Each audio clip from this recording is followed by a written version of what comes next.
Agora que você já sabe da história do pão de queijo, levemos em consideração que você é engenheiro de uma indústria que produz, dentre outros produtos, o pão de queijo.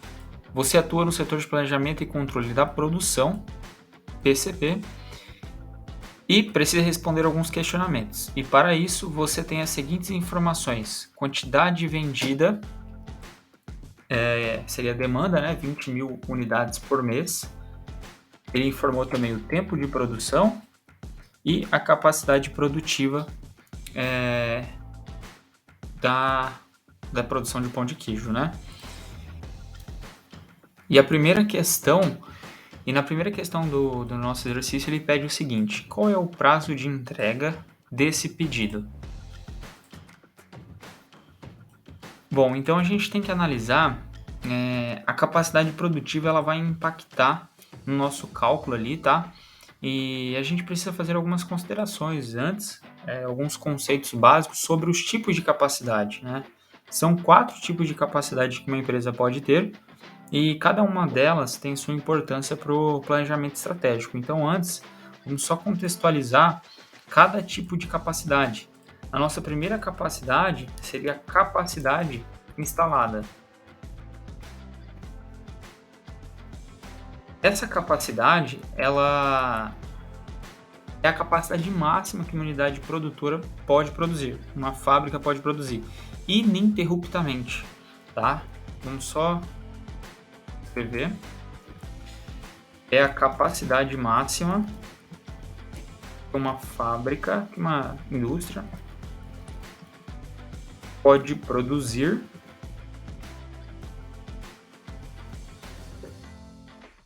ininterruptamente.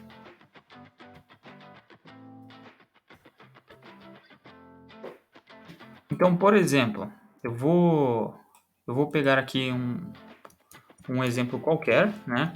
Vou calcular uma capacidade instalada para qualquer tipo de indústria. Vou considerar 30 dias no mês, 24 horas cada dia, então dia completo, vezes, supondo que ela produza 1 tonelada, tem a capacidade de produzir 1 tonelada de qualquer produto, qualquer que seja. E 30 vezes 24 daria 720 toneladas no mês. Então percebam que eu estou considerando que a empresa vai rodar 24 horas, não vai ter nenhum tipo de perda, nenhum tipo de parada, então é a capacidade máxima mesmo. Essa informação ela é importante para a empresa saber qual que é o seu limite máximo mesmo. Não é impossível chegar a esse nível de produção, mas também é impossível ultrapassar, né, esse nível de produção. Para ultrapassar, teria que ser realizado investimentos em maquinário, recursos e tudo mais. Então essa métrica é muito importante para saber qual que é o limite da fábrica. Então essa seria a capacidade instalada. A próxima capacidade seria a capacidade disponível. Capacidade disponível. Só verifar aqui. Capacidade disponível. Essa capacidade é a quantidade máxima que uma unidade produtiva consegue produzir durante a jornada de trabalho disponível. Então, agora a gente vai restringir o horário de trabalho de um trabalhador. Se trabalha apenas um turno, vai ser 8 horas, se trabalha 2 turnos, vai ser 16 horas, e assim sucessivamente. Então, aqui sim a gente já vai começar a filtrar e ver qual é a capacidade real da empresa. Só dar um espacinho aqui. Então, é a capacidade máxima que uma empresa, que uma indústria pode produzir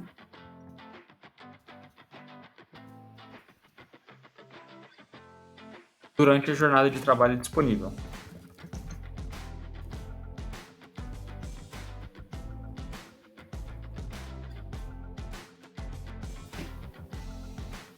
Então, por exemplo, usando o mesmo exemplo ali de cima, considerando 30 dias, capacidade máxima, a capacidade disponível seria então 30 dias vezes 8 horas, que seria uma jornada de trabalho, um turno, vezes 1 tonelada, que é a capacidade ali, de acordo com as máquinas.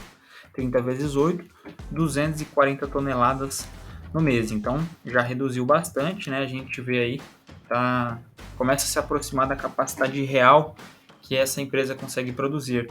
Então, aqui, o planejamento estratégico já consegue visualizar se ele consegue ou não aumentar a capacidade produtiva, aumentando os turnos, aumentando o número de máquinas, enfim. Também é uma informação muito importante já para começar a tomar as decisões estratégicas. Então, a nossa terceira capacidade seria a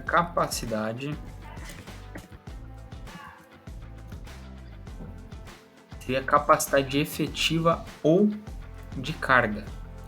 Vou colocar como capacidade efetiva, tá?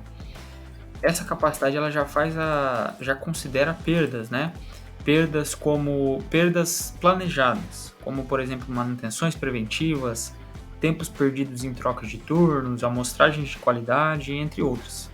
Então já começa a reduzir o tempo disponível na jornada de trabalho, né? E são perdas consideradas como planejadas.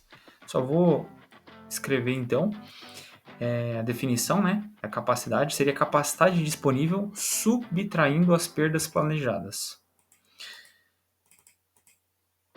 Então, é a capacidade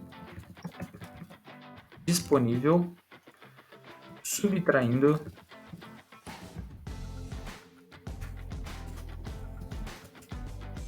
as perdas planejadas. Então, no nosso exemplo ali de cima, né, ficaria assim: capacidade efetiva igual a 30 dias vezes.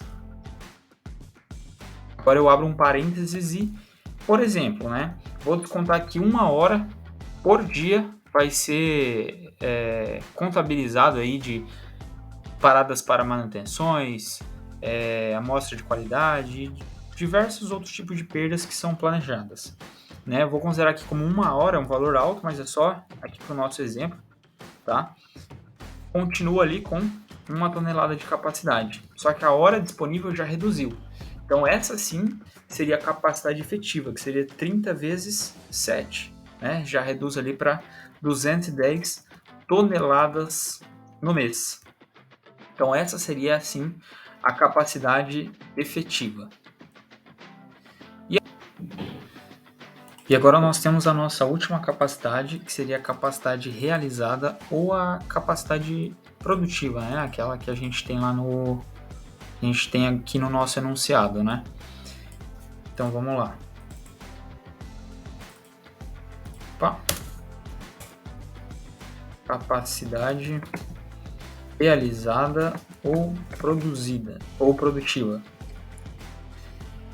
Essa capacidade é a capacidade efetiva, só que agora subtraindo as perdas não planejadas.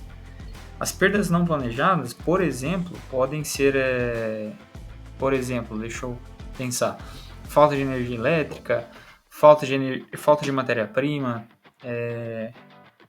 quando o funcionário falta, ou parada para manutenção que não foi prevista, né? Não é uma manutenção preventiva, é uma manutenção corretiva. Enfim, diversos outros exemplos. Problemas de qualidade também que não foram planejados. Então, tudo isso é computado nessa capacidade produtiva. E aí sim a gente pode trabalhar com essa informação para estar realizando os cálculos de balanceamento da produção, da linha produtiva, para ver o quanto realmente a gente vai conseguir produzir para atender a demanda. Né? Se a gente não faz essas considerações, a gente acaba chegando em um resultado incorreto e gerando ali um cálculo incorreto e não vai atender a demanda. Né? Então, todas essas considerações são muito importantes para o planejamento estratégico. Então, só vou finalizar, né, o nosso exemplo. Então, é a capacidade efetiva subtraindo as perdas não planejadas.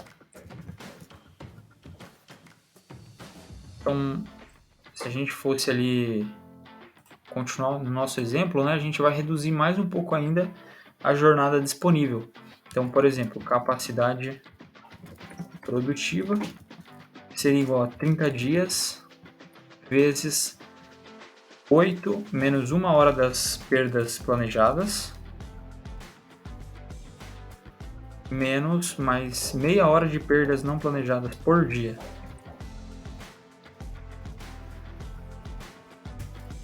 Isso daria 6,5 horas. Mas, enfim, vamos só... E vezes 1 tonelada, que seria aquela nossa capacidade ali em cima. Isso aqui daria 30 vezes 6,5, 195 toneladas no mês. Então essa sim seria a nossa capacidade real, né, que a gente realmente conseguiria produzir. E aí, conforme eu comentei, né, conforme vai surgindo a necessidade de aumentar a demanda, aí sim a empresa precisa manipular turbo extra, aumentar a capacidade produtiva através de máquinas, enfim, diversas formas, né?